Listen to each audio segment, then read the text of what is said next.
तिल वाली बहू। शकुंतला बहुत ही धार्मिक महिला है।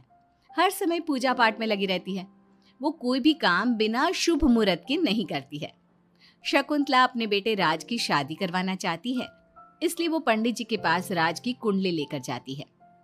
प्रणाम पंडित जी। मेरा बेटा राज बहुत संस्कारी है। पूजा पाठ और धर्म कर्म के कार्यों को बहुत निष्ठा से पूर्ण करता है। मैं अपने बेटे की शादी कराना चाहती हूँ, इसलिए उसकी कुंडली ले आई हूँ। शकुंतला पंडित जी को कुंडली देते हुए कहती है और पंडित जी कुंडली को ध्यान से देखकर कहते हैं, बेटे, तेरे बेटे का उज्जवल भविष्य है। इसका गृहस्थ जीवन भी अच्छा रहेगा, परंतु क्या पंडित जी? परंतु एक बात का विशेष ध्यान रखना होगा। तुम्हें अपने बेटे की शादी उसी लड़की से करानी होगी जिसके गाल पर तिल हो। वो लड़की तुम्हारे घर, तुम्हारे बेटे और तुम्हारे भविष्य के लिए सुख, शांति और समृद्धि लाएगी। तुम्हारा भाग्य केवल उस लड़की के आने से ही जागेगा। जी पंडित जी, मैं ऐसी ही बहू लाऊंगी जिसके गाल पर तिल हो। धन्यवाद पंडित जी, धन्यवाद। पंडित जी का धन्यवाद करके शकुंतला वहां से चली जाती है। अब वो दिन रात तिल वाली बहू के बारे में सोचती रहती है। शकुंतला अपने बेटे का जहां भी रिश्ता लगाती तो उसकी एक ही शर्त होती कि तिल वाली बहू चाहिए, लेकिन उसे तिल वाली बहू कहीं मिलती ही नहीं। एक दिन अपनी माँ को इस तरह से परेशान देखकर राज कहता है, माँ, आप मेरे लिए तिल वाली लड़की क्यों देख रही हैं? अरे क्योंकि पंडित जी ने बोला है, वो तुम्हारे और इस घर के लिए भाग्यशाली साबित होगी। माँ, मैं एक लड़की से प्यार करता हूँ। आप मेरी शादी उस लड़की से करा दो ना। उसके गाल पर तिल होगा तभी मैं तुम्हारी शादी उससे कराऊंगी, नहीं तो भूल जाओ उस लड़की को। माँ की बात सुनकर राज को लगा कि माँ उसकी शादी कभी होने ही नहीं देगी, इसलिए उसने बिना कुछ सोचे समझे बोल दिया, अब माँ है ना, उसके गाल पर तिल है। सच में माँ, बहुत प्यारा तिल है। तू सच कह रहा है बेटा? अरे तो तूने मुझे पहले क्यों नहीं बताया? जल्दी से मुझे उस लड़की से मिलवा दे। ठीक है माँ, मैं बात करता हूँ उससे। अगले दिन राज रोशनी के पास पहुंचा और उसे सारी बात बताई। रोशनी ने सारी बात जानने के बाद कहा, राज, तुमने माँ से झूठ क्यों बोला? मेरे गाल पर कोई तिल नहीं है। अरे मेरे पास कोई और रास्ता नहीं था रोशनी। उस समय मुझे जो ठीक लगा मैंने किया। अगर मैं ऐसा नहीं बोलता तो माँ मेरी शादी किसी तिल वाली लड़की से करा देती। माँ से इसे झूठ बोलना ठीक नहीं है। माँ को कोई तिल वाली लड़की मिलती ही नहीं, तो माँ अपने आप तुम्हारी शादी मुझसे कराने के लिए तैयार हो जाती। अरे तुम्हें पता नहीं, पंडित जी के मुख से निकली बात मेरी माँ के लिए पत्थर की लकीर है। वो आकाश पाताल एक कर देंगी, लेकिन तिल वाली लड़की ढूंढ कर ही रहेंगी। जो भी हो राज, लेकिन माँ को जब कभी सच्चाई का पता चलेगा तो उन्हें बहुत दुख होगा। और मेरे गाल पर तो तिल है ही नहीं, अब मैं माँ से कैसे मिलूंगी? तुम अपने गाल पर काजल से एक तिल बना लो ना, बाकी मैं संभाल लूंगा। अगले दिन रोशनी ने ऐसा ही किया। उसने काजल से गाल पर एक तिल बना लिया। इसके बाद राज ने रोशनी को अपनी माँ से मिलवाया, और जब शकुंतला ने रोशनी को ध्यान से देखा तो उसके गाल का तिल देखकर बहुत खुश हो गई और दोनों का रिश्ता पक्का कर दिया। कुछ ही दिनों में शकुंतला ने राज और रोशनी की शादी बहुत धूमधाम से करा दी। बहू, राज, जल्दी बाहर आओ, एक खुशखबरी है। रोशनी और राज बाहर आते हैं। राज, देखा, मेरी बहू के भाग्य से घर में खुशी आने लगी। जिस जमीन का केस हम पिछले 10 साल से लड़ रहे थे ना, वो केस अब खत्म हो गया है। अभी अभी वकील साहब का फोन आया है, वो केस हम जीत गए हैं। माँ, ये तो बहुत अच्छी खबर है। ये सब आपकी मेहनत का फल है। आपने इस कोर्ट केस के चक्कर में बहुत मेहनत की है। अरे नहीं बेटा, ये तो मेरी तिल वाली बहू के भाग्य से हो रहा है। पंडित जी ने बिल्कुल सही कहा था। शकुंतला रोशनी को बहुत प्यार करती है, लेकिन रोशनी के मन में दुख होता है। वो सोचती है, माँ मेरे झूठ को सच समझ रही है। अगर माँ को ये पता चल गया कि ये तिल नहीं काजल है तो उन्हें कितना दुख होगा। मैं आज ही राज से बात करूंगी कि वो माँ को सारी सच्चाई बता दे।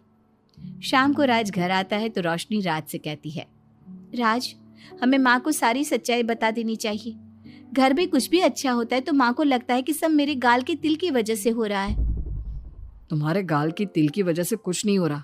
लेकिन हाँ, तुम्हारी वजह से हो रहा है। तुम इस घर में लक्ष्मी का रूप लेकर आई हो। सब बात ठीक है राज, लेकिन मैं माँ से और झूठ नहीं बोल सकती। मैं कल ही उन्हें सब कुछ सच सच बता दूंगी। नहीं रोशनी, अभी हम कुछ नहीं बता सकते। अभी हमारी शादी को ज्यादा दिन भी नहीं हुए। तुम माँ के दिल में अपने लिए थोड़ी और जगह बना लो, उसके बाद में पक्का मैं ही माँ को सब कुछ बता दूंगा। इस तरह से दिन गुजरने लगते हैं और शकुंतला के घर में खुशियों का आना लगा रहता है। शकुंतला अपनी बहू से बहुत प्यार करने लगी थी। एक दिन शकुंतला रोशनी के कमरे में गई। बहू, ओ बहू, कहाँ है तू? माँ मैं बाथरूम में हूँ, नहा रही हूँ। अरे देख तो मैं तेरे लिए क्या लाई हूँ, जल्दी बाहर आ। अब मैं क्या करूँ? मेरे पास तो काजल भी नहीं है, अब चेहरे पर क्या लगाऊं? राज तुमने अच्छा फंसाया मुझे। माँ आप अपने कमरे में जाइए, मुझे नहाने में थोड़ा टाइम लगेगा, मैं खुद आपके कमरे में आ जाऊंगी। नहीं बहू, तू जल्दी से निकल कर आ, मैं यहीं बैठी हूँ तेरे कमरे में। जब रोशनी को इस बात का एहसास हो गया कि उसकी सास कमरे से नहीं जाएगी, तो उसने अपने गीले बाल एक तरफ कर लिए और बालों से अपना आधा चेहरा छुपाकर बाहर आई। बहू नहा ली तुम? देखो मैं तुम्हारे लिए नई साड़ी और गहने लाई हूँ। आज शाम को बहुत मेहमान आ रहे हैं, मैं तुम्हें सबसे मिलवाऊंगी। मेहमान किस लिए आ रहे हैं माँ? अरे तुम्हें राज ने बताया नहीं बहू? हमारी कंपनी इस साल नंबर 1 की पोजीशन पर पहुंच गई है और ये सब तेरी वजह से हुआ है। चलो मैं चलती हूँ, मुझे शाम की बहुत सारी तैयारी भी तो करनी है। जब शकुंतला रोशनी के कमरे से चली गई, तब उसकी जान में जान आई। शाम को पार्टी में बहुत बड़े बड़े लोग आए थे। शकुंतला ने अपनी बहू को सबसे मिलवाया और उसकी खूब तारीफ की। पार्टी में सब लोग शकुंतला के सक्सेस का राज पूछ रहे थे, तो शकुंतला अपनी बहू और उसके दिल की तारीफ कर रही थी। एक दिन शकुंतला अपने बहू बेटे के साथ घूमने गई। आज हम घूमने आए हैं तो देखो मौसम भी कितना प्यारा हो गया है, लगता है बारिश आने वाली है। शकुंतला के इतना कहते ही जोरों की बारिश शुरू हो गई। रोशनी और राज कुछ सोच पाते इससे पहले ही रोशनी के गाल पर काजल का तिल बह गया और शकुंतला ने ये सब देख लिया। अब शकुंतला के गुस्से की कोई हद ना रही। तूने मुझसे झूठ बोला? तेरी इतनी हिम्मत? कल वही मैंने तुझे इतना प्यार किया, तुझे अपने बेटे से ज्यादा ममता दी और तूने मेरे साथ विश्वासघात किया। मैं तुझे कभी माफ नहीं करूंगी। माँ, इसमें रोशनी की कोई गलती नहीं है। मैंने ही कहा था इसे ऐसा करने के लिए। रोशनी ने कई बार आपको सच्चाई बताने की कोशिश की, लेकिन मैंने हर बार उसे रोक दिया। क्या तूने कहा था? क्यों किया तूने ऐसा? कितना बुरा दिन था वो जब मैंने तुम दोनों की शादी करवाई और तुझे शर्म नहीं आई अपनी माँ को धोखा देते हुए? तो माँ मैं और क्या करता? अब तो पीछे ही पड़ गई थी तिल वाली बहू के। आपको कोई लड़की भी तो नहीं मिल रही थी और मैं रोशनी को बहुत प्यार करता हूँ, उसके बिना नहीं रह सकता। हाँ तो अब इसी के पास रहे। मैं तुम दोनों की शक्ल नहीं देखना चाहती। ले जा इस झूठी और मनहूस लड़की को मेरे सामने से। माँ, कल तक तो रोशनी बहुत भाग्यवान थी, आज ये मनहूस हो गई। अपनी सोच बदलो माँ, चेहरे के ऊपर तिल होने से कुछ नहीं होता। आपने देखा नहीं, रोशनी के घर आते ही हमारे सारे काम पूरे हो गए। आज हमारी कंपनी नंबर 1 है।